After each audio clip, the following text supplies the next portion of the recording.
Hello everyone. In this video, we're going to cover improper integrals. Now for our first definition here, an improper integral is an integral of one of these forms. So we have the integral of a function from a fixed number a to positive infinity. Or you can have an integral that goes from negative infinity to some fixed number a, or you can have an integral that goes from negative infinity all the way to positive infinity, or you can have an integral of a function from a to b where the function has some type of discontinuity between a and b, like a vertical asymptote. So we're going to take a look at how we can evaluate each of these, what we call improper integrals. Now the first type we're going to consider are improper integrals of this form. So the integral from a fixed number a, to infinity for some function f of x. Now here's our definition for how we handle an integral of that form. So what we do is we replace the infinity with the value b, and then we just take the limit as b goes to infinity itself. So right here is our working definition.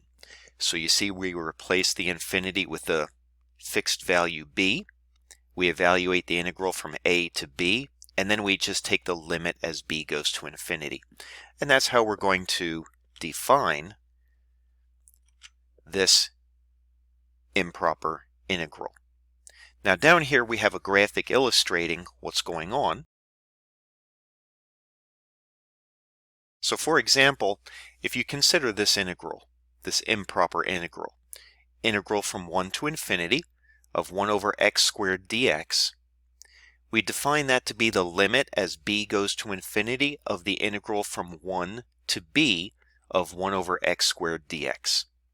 Now this part right here, keep in mind, that represents the area underneath the graph of the function 1 over x squared from 1 to b. So you see we have that illustrated right here. So the shaded area right here, see that runs from 1 on the x-axis up to some value b on the x-axis. That is the definite integral from 1 to b of 1 over x squared dx. And so what we do now is we define this value, if it exists, to be the limit as b goes to infinity of this quantity. Now let's evaluate this, even though we do cover it in an example later on. We would evaluate this as the limit as b goes to infinity of the quantity. Now we need to evaluate this right here. So let's just do that up here. So you see the integral from 1 to b, 1 over x squared dx. Now keep in mind the 1 over x squared dx, that's x to the negative 2. So when we integrate this, we add 1 up here and then divide by 1 over this quantity. So this is going to be negative 1 over x, right? That's the antiderivative of x to the negative 2, negative x to the negative 1, evaluated from 1 to b. Now we put the b in for the x, the 1 in for the x, and we get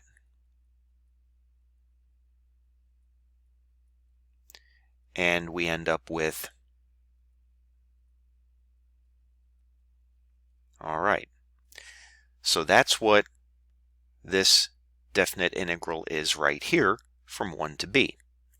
So we put this in place of it, and so we get, there we go. And now we take the limit as b goes to infinity, and of course as b goes to infinity, this just approaches 0, and our answer is 1. So therefore, we declare that the area underneath the graph of the function 1 over x squared from 1 to infinity, which is the way we interpret this, so this would go all the way out to infinity. We define the area from 1 all the way out to infinity to be 1, and we state that the area does exist. Now sometimes for these problems you'll see the area doesn't exist. If we were to get infinity here, well, then we would say that the integral diverges. Okay, so this integral actually converges to the value 1, and that's what we declare the area underneath the graph of 1 over x squared from 1 to infinity to equal. Now let me show you one shortcut that you can use to evaluate an improper integral like this that avoids the use of the b. So if we consider this, the integral from 1 to infinity, 1 over x squared dx. So here's a shortcut. The antiderivative of x to the negative 2 is negative 1 over x, right? Negative x to the negative 1. And just think of evaluating that from 1 to infinity. Now, just think of putting the infinity in for x, right? So if we look at negative 1 over infinity minus negative 1 over 1. Now if you realize that negative 1 over infinity is 0, right? A number divided by positive infinity is going to be 0, right? Then minus negative 1, and you get 1, which is exactly what we obtained here by taking the limit as b goes to infinity. So oftentimes you can do this trick. You just have to understand how to properly interpret negative 1 over infinity. You have to interpret it as being 0. Because any fixed number divided by infinity we think of as being 0, right? So there's a little shortcut that you can use.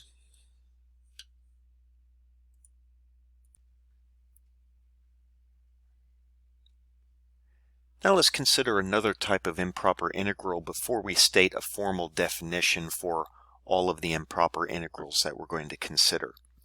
So suppose that we have a function y equals f of x that has a discontinuity at x equaling c. So perhaps it has a vertical asymptote at x equaling c, or some type of discontinuity. Then we would define the definite integral from a to c of f of x dx to be the limit as b approaches c from the left of the definite integral from a to b of f of x dx. So you see what this does, this backs off a little bit from the value c. You know, if you think of a as being here and c as being right here, the b, we're backing off a little bit from the c, evaluating the definite integral from a to b, and then we let this b slide towards c from the left. And so that's how we would handle an improper integral of this form when f of x has a discontinuity at c. For example, take a look at this graphic down here. Suppose we want to evaluate or see if this definite integral exists. The definite integral from 0 to 2 of 1 over x minus 2 squared dx. Now you notice that this function has a discontinuity at the upper limit at 2, right? If we put 2 in here, we get 1 over 0. So this function, if you were to graph it, it looks like what we have right down here. It's this graph right here. You see it goes all the way up to infinity. Then you have a vertical asymptote right at 2, and then it comes down from infinity and goes like that. Okay, so we want to see if the area underneath the graph exists from 1 to 2. So this area right under here, does it exist or not? So to determine if that area exists, the way we handle it is to state that the definite integral from 1 to 2, 1 over x minus 2 squared dx, is the limit as b approaches 2 from the left. You see right there's your b, and you let it slide towards the value where the function has the discontinuity. So limit as b approaches 2 from the left, integral from 1 to b, 1 over x minus 2 squared dx. And that's how you would handle it. So you would have to evaluate this. Now let's do that here, even though we do consider examples later on. So if we evaluate this, we're going to take the limit as b approaches 2 from the left. Now the antiderivative of 1 over x minus 2 squared, that's negative 1 over x minus 2, right? And we evaluate that from 1 to b, and we get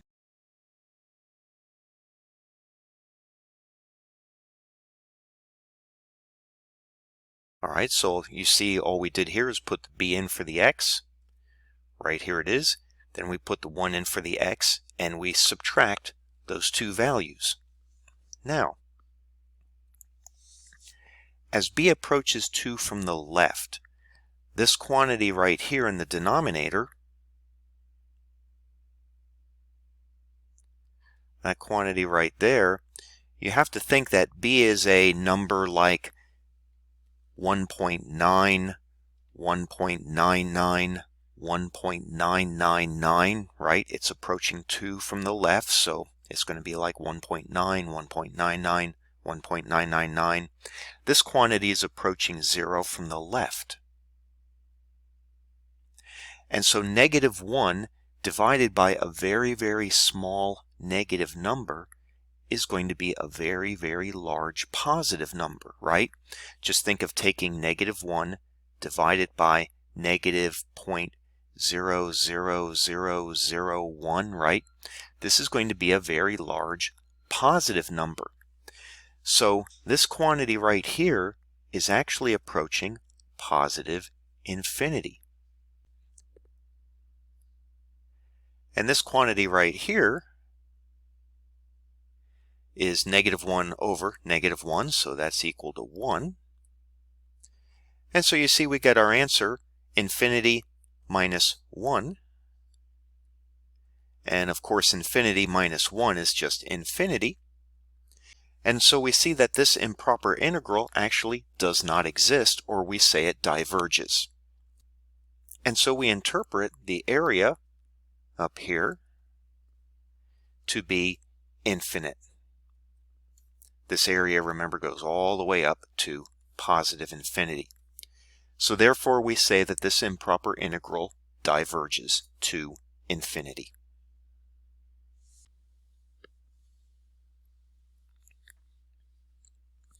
Now here we have a definition for the various types of improper integrals that we're going to run across. So the first one we've already seen. We define the improper integral from a to infinity of f of x dx to be the limit as b approaches infinity of the definite integral from a to b of f of x dx. So you see we just replace the infinity here with a b, evaluate the definite integral, and then let b go to infinity. Similarly, if we want to evaluate the improper integral from negative infinity to a of f of x dx, we replace the negative infinity with a b, like we have right here, evaluate this definite integral, and then let b approach negative infinity. And that's how we define this type of improper integral.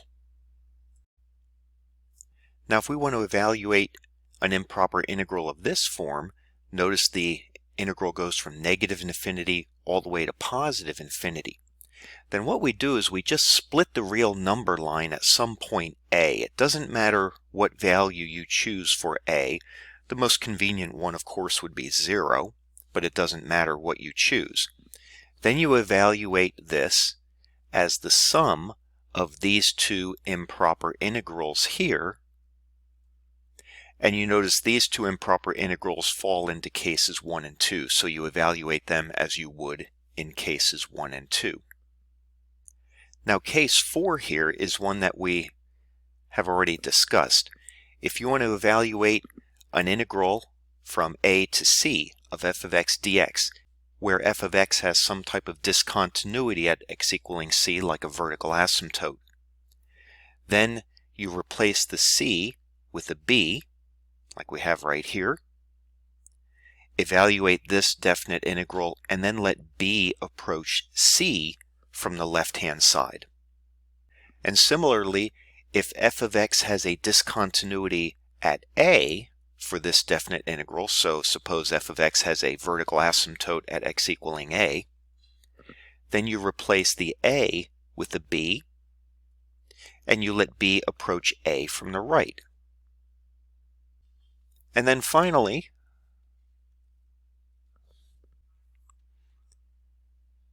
and the last type of improper integral we'll cover is one in which your function f of x is continuous on the closed interval a to c, except at some value z in between a and c.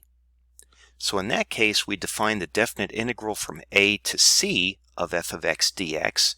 Now remember, f of x has a discontinuity between a and c, so what we do is we break this up as two separate definite integrals, a to z, and then z to c. And both of these two fall into cases 4 and 5, and we evaluate them using these two definitions here. So the integral from a to z, keep in mind f has a discontinuity right here, so we replace the z with a b, evaluate this, and then take the limit as b approaches z from the left side. This one, f has a discontinuity here in the lower limit of integration, so we replace the z with a b here, evaluate this definite integral, and then let b approach z from the right. Now, if these two limits exist, then we add them together and we declare that is what our definite integral from a to c of f of x is equal to. And also, if one or both of these limits do not exist, then we say that the definite integral from a to c does not exist as well. And now let's take a look at a few examples. Now here we have an example that we've already discussed. Evaluate the integral from 1 to infinity of 1 over x squared dx. So what this is asking us to do is to determine if the area underneath the graph of the function from 1 to infinity exists. So does this shaded region exist as a number? Well, so remember what we did here. We replaced the infinity with a b. We evaluate the definite integral from 1 to b of 1 over x squared dx, and then take the limit as b goes to infinity. So once again, you can think of the b as sitting right here. You evaluate the area underneath the graph of the function from 1 up to b, and then you let this b slide towards infinity and see if you get a limiting value or not. And so right here, we evaluate this definite integral. So recall the antiderivative of 1 over x squared is negative 1 over x. Evaluate that from b to 1. So here we put the b in for the x, put the 1 in for the x, and subtract. So this quantity right here is your definite integral from 1 to b of 1 over x squared dx. Then take the limit as b goes to infinity. Well, you'll see that this goes to 0 then, because b is getting larger and larger and larger. Then minus negative 1 gives you 1. So this area underneath the graph of 1 over x squared from 1 all the way out to infinity does exist as a finite number. It's equal to 1. Let's take a look at another example.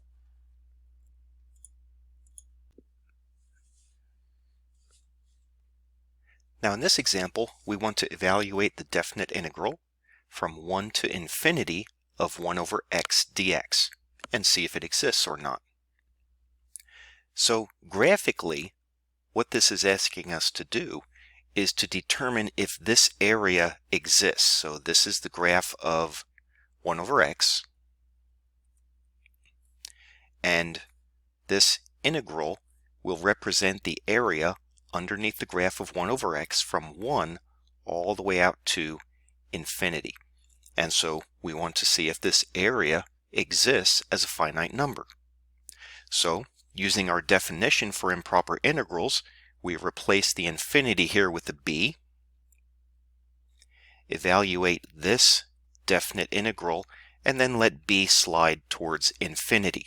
So basically what we're doing is, graphically, we're picking a b value, like right there on the x-axis, evaluating the area under the graph of 1 over x from 1 to b, and then we let b slide towards infinity and see if the area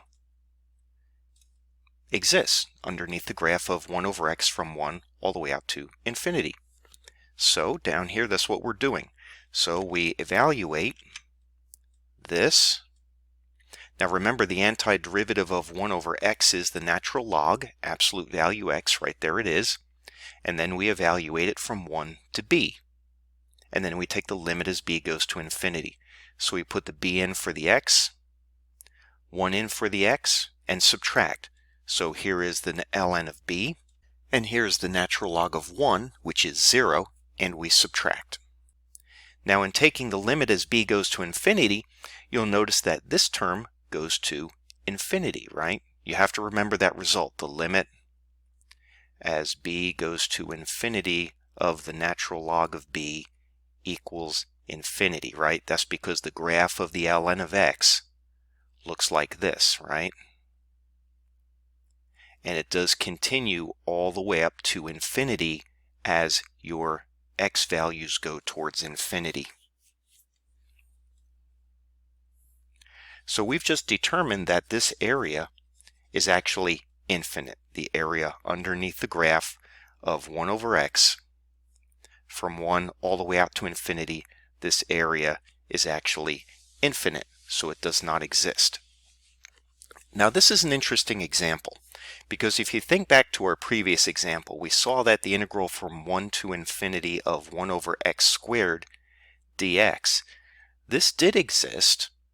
It was actually equal to 1, yet this integral, 1 over x dx, this does not exist. It's actually equal to infinity. Yet these two graphs look similar to each other. However, the reason that this one exists and this one does not is because the graph of 1 over x squared drops down towards the x-axis at a faster rate than 1 over x does. For example, consider this graphic right here.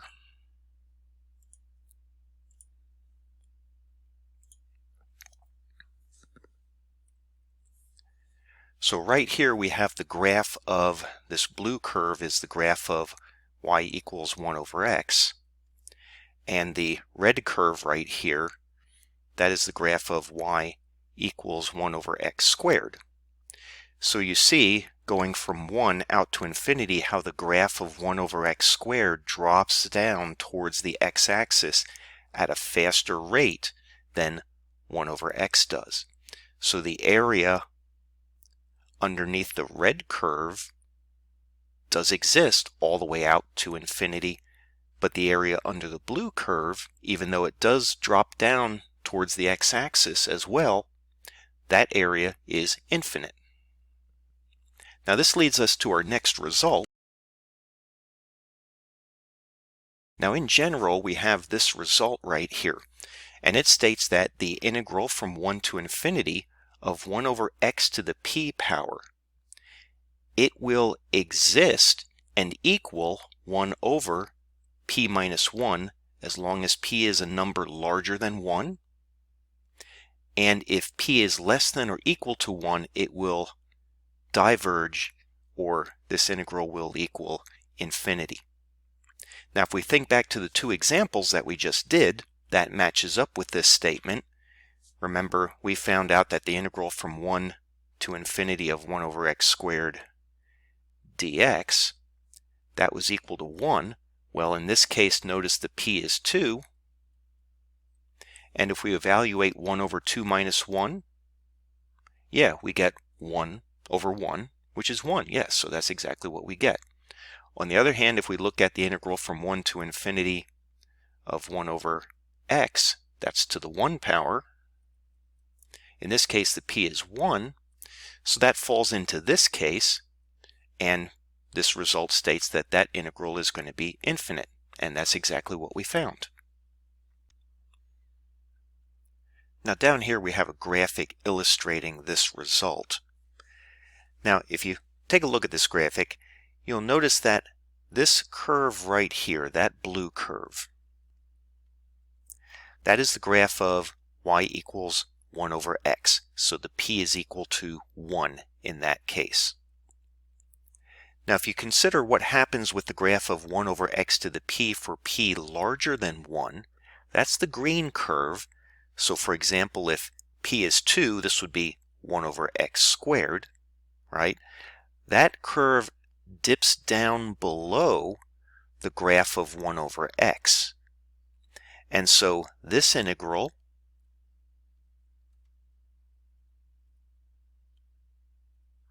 for p bigger than 1 will actually exist. And it will equal 1 over p minus 1. On the other hand, if p is less than 1, for example 1 over the square root of x, that's when p is 1/2. If you look at the graph of 1 over x to the p when p is less than 1, that's the red graph right here. You see that actually is above the graph of 1 over x. And so certainly if the area under this blue curve is infinite from 1 to infinity, so will the area underneath this red curve. It will also be infinite. And so that's why this integral will diverge or equal infinity for p less than or equal to 1. Now here we want to evaluate the improper integral from 1 to infinity of 1 over the square root of x dx. So here we use our definition for the improper integral from 1 to infinity. So notice that we take the infinity, we replace it with a b, and then we evaluate this definite integral and take the limit as b goes to infinity. Now remember that the antiderivative of 1 over the square root of x, that is the antiderivative of x to the negative 1/2.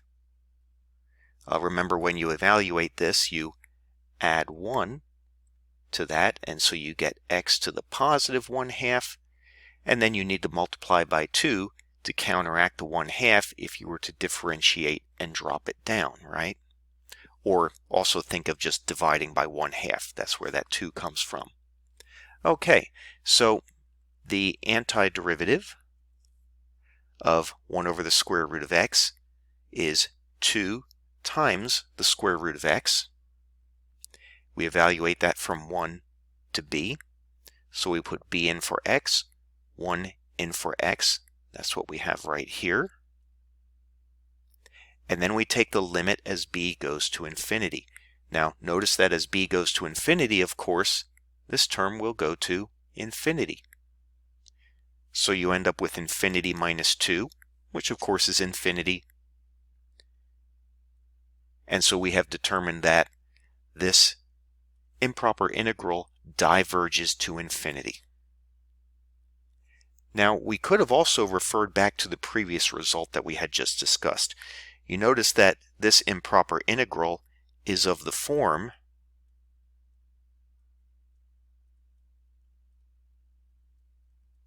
where p is 1/2 in this case, which is less than or equal to 1. And so the previous result tells us that this will diverge to infinity. Now we haven't proven that previous result yet, but we will do that later on. Let's take a look at another example of a different type of improper integral.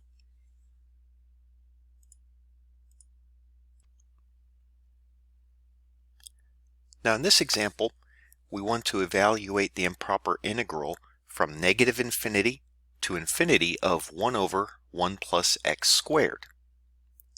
Now if you sketch the graph of 1 over 1 plus x squared, you'll see that it looks like this. So we're trying to determine if the area underneath this graph from negative infinity all the way out to positive infinity exists, if it's finite or not. Well, as you can see from the label here, it is going to be finite. It actually turns out to equal pi. So let's see how we get that.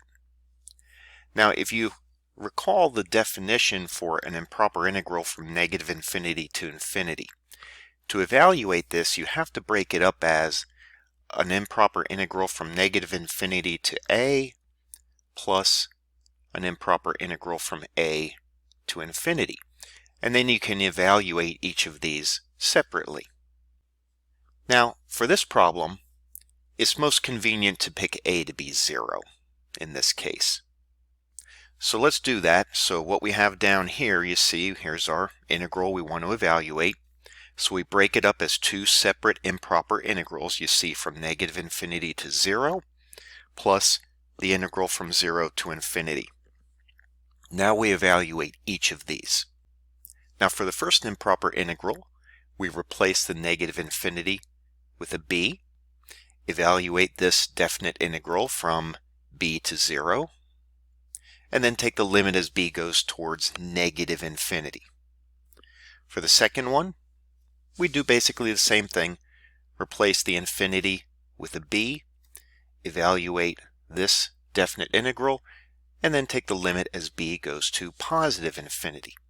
Alright, so we need to evaluate these two limits right here, this one and this one. Alright, so let's see. To do that, let's recall this first of all. Recall that the antiderivative of 1 over 1 plus x squared, well, that's our friendly arctangent function, right?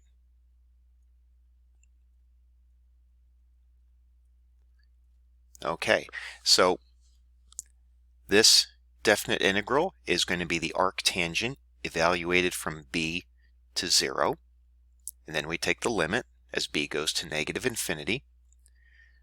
This one is going to be the arctangent evaluated from 0 to b, and then we take the limit as b goes to infinity. Now for each of these, well, let's take a look at this one first. We put 0 in for the x, so we get the arctangent of 0 minus, we put the b in, minus the arctangent of b. Now the second one, we put the b in for the x, there's the arctangent of b. We put 0 in for the x, there's the arctangent of 0. We take the difference between the two, and now we have to take the limit as b goes to infinity. Alright, now take notice of a few things here with this. First of all, the arctangent of 0 is 0. Okay, so these two we can replace with 0. Remember, once again, the arctangent of 0, how do you determine that that is 0? Well, the arctangent of 0 is supposed to be an angle theta in which the tangent of theta is equal to 0, right? Well, obviously, since the tangent of 0 is 0, theta is going to equal 0.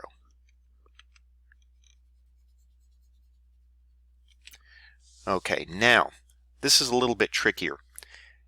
As b goes to negative infinity, it turns out that the arctangent of b is going to be approaching negative pi over 2. So what you can think of is, you can think about it like this. You can think that the arctangent of negative infinity is actually negative pi over 2.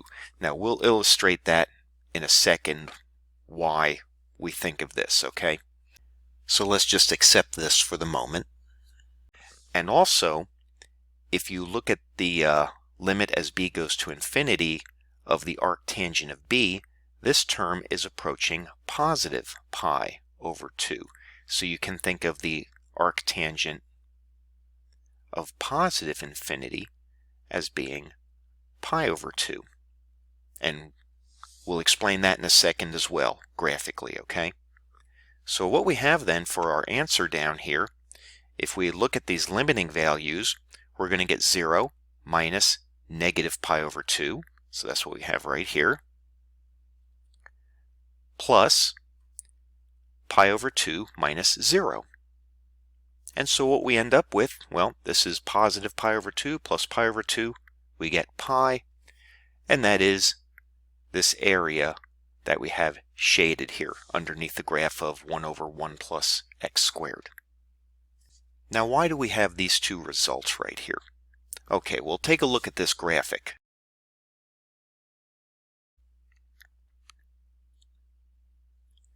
Now right here we have the graph of the arctangent function. So this is the graph of y equals the arctangent of x. And you'll notice that this graph has two horizontal asymptotes.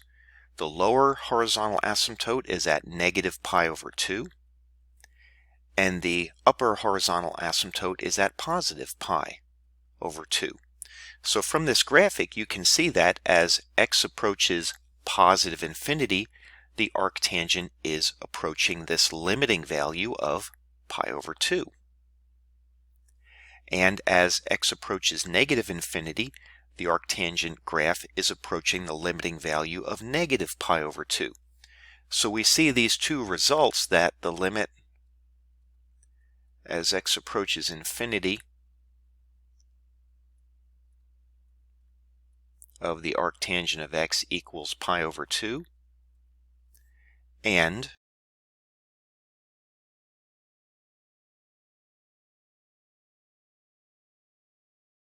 limit as x approaches negative infinity of the arctangent of x equals negative pi over 2. So that's why we have these two results where, as I mentioned before, you can think of the arctangent of infinity as equaling pi over 2 and the arctangent of negative infinity equaling negative pi over 2. And so that's why we obtained those results that we had previously.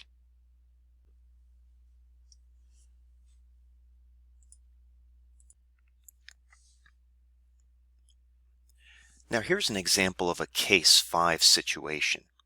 So here we want to evaluate the definite integral from 0 to 1 of 1 over the square root of x.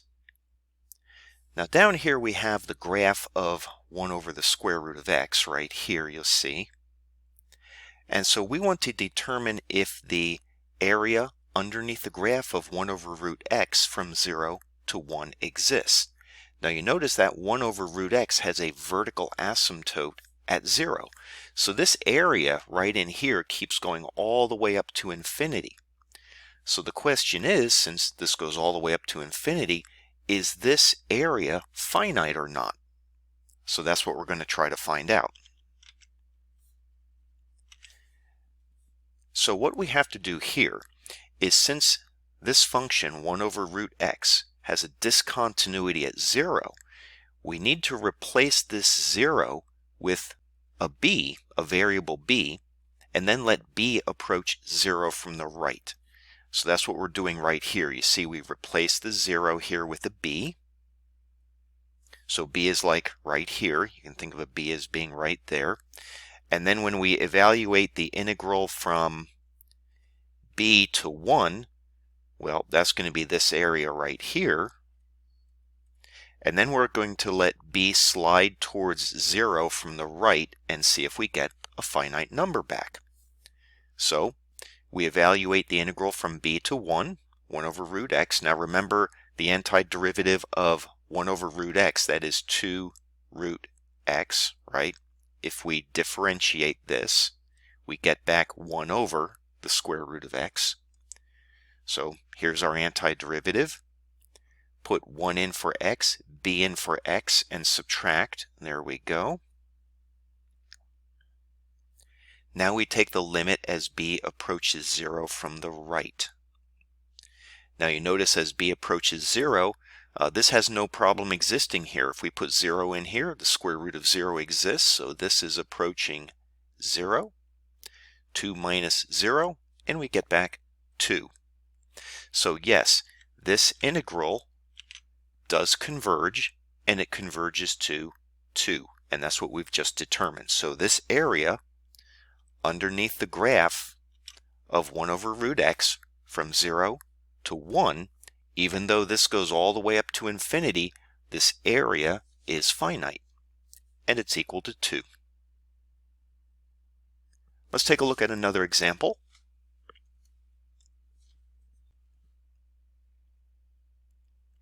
Now here we have an example of a problem that falls into case 6. So we want to evaluate the definite integral from -2 to 1 of 1 over x dx. Okay, so notice that the function 1 over x has a discontinuity at x equaling 0. In particular, it has a vertical asymptote, right? So what we have to do in this case, since 0 is in between -2 and 1, we have to break this improper integral up as two separate improper integrals, like this. So the first one goes from -2 to 0, and then from 0 to 1. And then we have to evaluate these and see if they exist. Now, if both of these exist, then this will exist. Or if just one of these does not exist, then our original integral will not exist as well. So we need both of these to exist in order for this to exist. So to evaluate these, what we have to do is this. We have to replace the 0 here with a b, and let b approach 0 from the left. And then with this one, we have to replace the 0 with a b, and let b approach 0 from the right. Now just notice, what we're doing over here is we have a -2 right there, say 1, and right here is our discontinuity at 0. So what we're doing with this problem is we're putting a b on either side of the discontinuity here and here, evaluating the definite integral from -2 to b, letting this b slide towards 0 from the left, seeing if that exists then, seeing if the integral exists.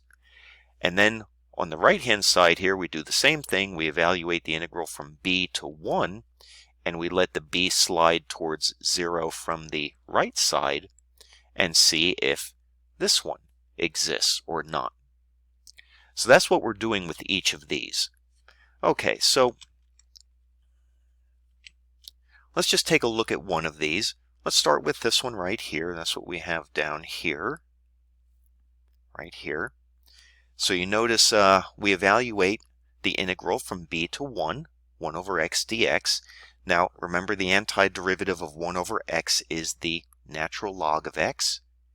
We evaluate that from 1 to b. So right here we put a 1 in for the x. So right there's the natural log of 1. Put a b in for the x. There it is. And then we need to take the limit as b approaches 0 from the right. Okay, so we're evaluating this here. Now, this quantity right here, the natural log of b, that actually approaches -infinity. If you think back to the graph of the natural log, right, just to see that, the ln of x, recall, goes like this. So if I pick a value like right here, b, and I take the natural log of b, and I let b slide towards 0 from the right, you see the natural log goes all the way down to -infinity. So that's why we have this result right here. So negative of -infinity is infinity. And so this integral right here does not exist. So since this one does not exist, the original integral that we started with does not exist, so we say it diverges. It doesn't matter what happens with this one at this point. It doesn't matter whether this one exists or not. It doesn't matter if one of them does not exist. The original integral does not exist, and that's what we've just determined. so this integral diverges. Now graphically what we did is this. If we take a look at this graphic down here,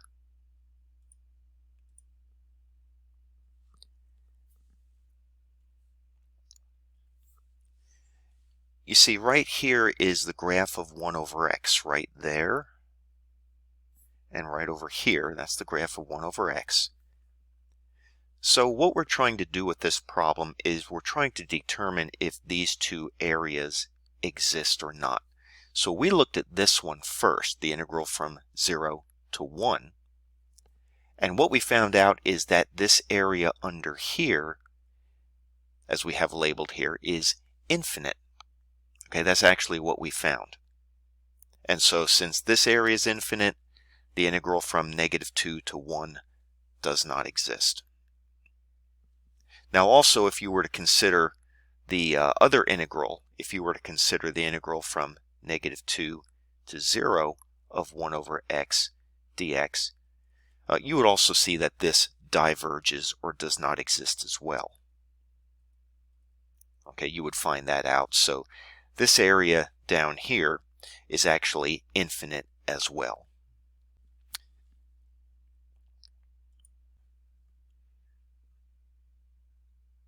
Now let's take a look at this important result called the p-integral test.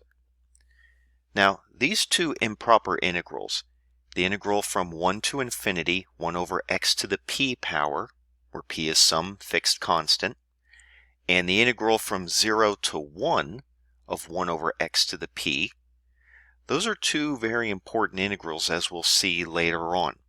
We'll use these two integrals to do comparisons against other improper integrals, and then depending on whether or not these converge or diverge, that'll help us to determine the convergence or divergence of other types of rational functions.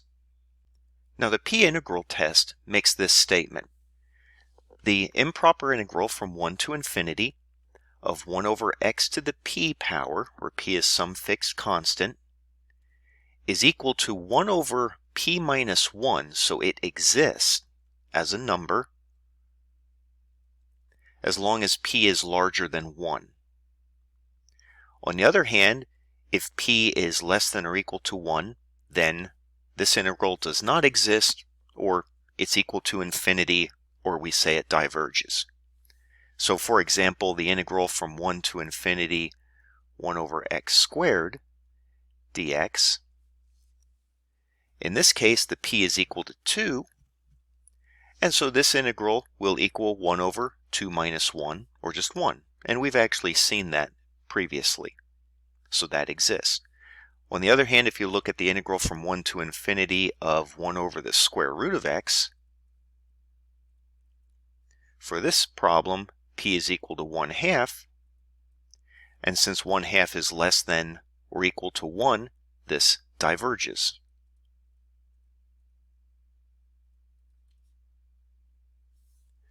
Now if you consider the improper integral from 0 to 1 of 1 over x to the p, in that case, these two cases here flip.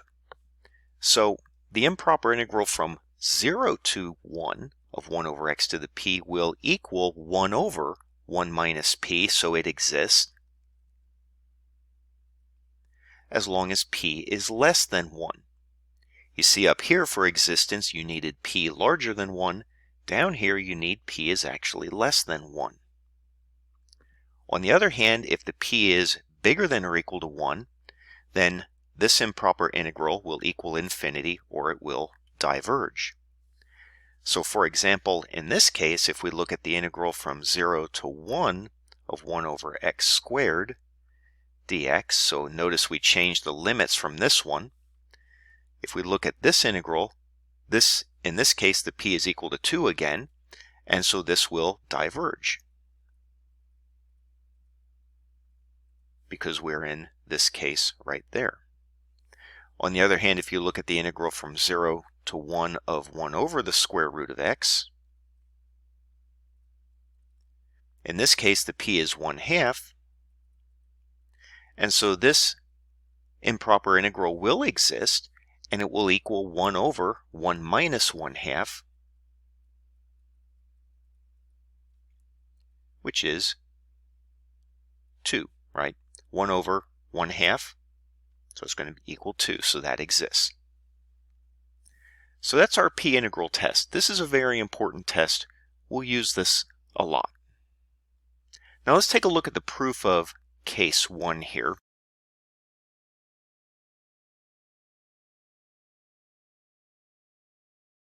So for case 1, we want to prove this result right here. Now before we start the proof, just note something. The antiderivative of 1 over x to the p power. That's the antiderivative of x to the negative p. So remember how you anti-differentiate this? You add 1 to the exponent and then divide by negative p plus 1, that exponent. Okay? So this is the antiderivative right here for 1 over x to the p power. Okay, so just take note of that. X to the negative p plus 1 divided by negative p plus 1. Okay, now let's consider these cases up here. So we need to consider these two cases right here. This case we actually have to split into two separate cases itself. So the first case is when p is bigger than 1. So we want to prove that this improper integral is equal to 1 over p minus 1. Okay, well, let's evaluate it. So you know what we do is we replace the infinity with a b. Right, there it is. Let b approach infinity. Now keep in mind the antiderivative of 1 over x to the p, that's this right here. So we evaluate this from 1 to b. You see, that's what we have right here. Put b in for the x, 1 in for the x, and subtract. So that's what we have right here. So when we put the b in for the x, notice we get b raised to the negative p plus 1.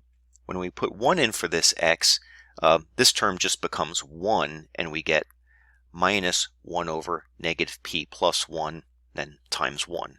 Okay, so that's what we get there.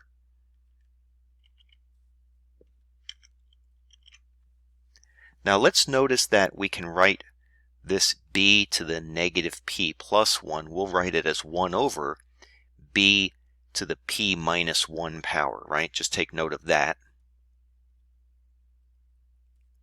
All right, this is going to be 1 over b to the negative of this quantity, right? So that's going to be 1 minus p, okay? Just like b squared is 1 over b to the negative 2, right? Okay, so we just put a negative in front there, we get that. Now, consider this quantity right here. As long as the exponent is positive, like 1/2 or 2, right? As long as this is positive, this term will go to 0, right? As long as, once again, as long as this is positive. So like 1/2, say, 1 over the square root of b will go to 0 as b goes to infinity, right? Okay. Now notice that this is the same as saying p is bigger than 1, right? If I just move the 1 over to the other side. In which case we then get this result that the integral from 1 to infinity, 1 over x to the p dx, is going to equal, this term right here goes to 0, this goes to 0, and we get the answer to be negative 1 over negative p plus 1. We can move that negative into the denominator and write it as 1 over p minus 1. And there you go, we have our result for part 1 up here. Now this case right here, the second case, we need to break that up as two separate cases. We're going to consider when p is equal to 1 and when p is less than 1 separately. Consider those as two separate cases. All right, so that's what we have down here.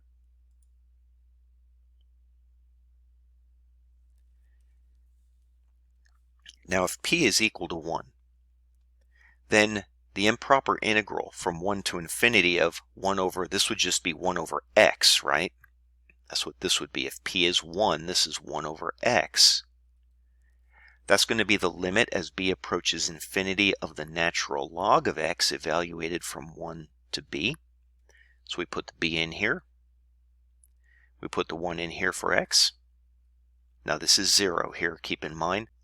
But as b approaches infinity, remember the natural log also goes to infinity, right? Remember the graph of the natural log goes like this, right? Keeps going up to infinity. So this will equal infinity, and we get our answer. There you go. So the integral from 1 to infinity of 1 over x does not exist. Okay, so that's when p is equal to 1.